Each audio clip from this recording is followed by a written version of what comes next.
श्री गुरुचरित्र अध्याय पहिला मराठी भावार्थ।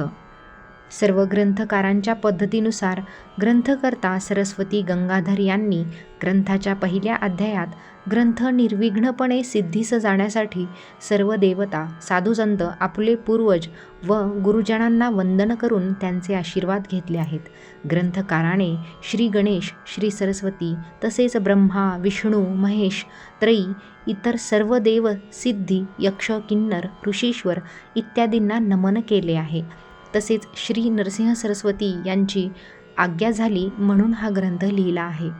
गाणगापूर निवासी श्री नरसिंह सरस्वती या दत्तावताराची कृपा व्हावी म्हणून त्यांचा नामधारक असा एक साधक अत्यंत तळमळीने व निर्धाराने घराबाहेर पडला। प्रवासात त्याने व्याकुळ अंतःकरणाने गुरुची करुणा भागली। परमेश्वर व गुरु एक मानून त्यांची स्तुती केली, त्यांना दर्शन देण्याची विनवणी केली। नामधारकाने अशी विनवणी केली तेव्हा कृपावंत गुरुनाथ वेगाने तिथे प्रकट झाले। वासरासाठी गाय जशी आतुरतेने येते तसेच श्री गुरु आपण होऊन त्याच्याजवळ आले।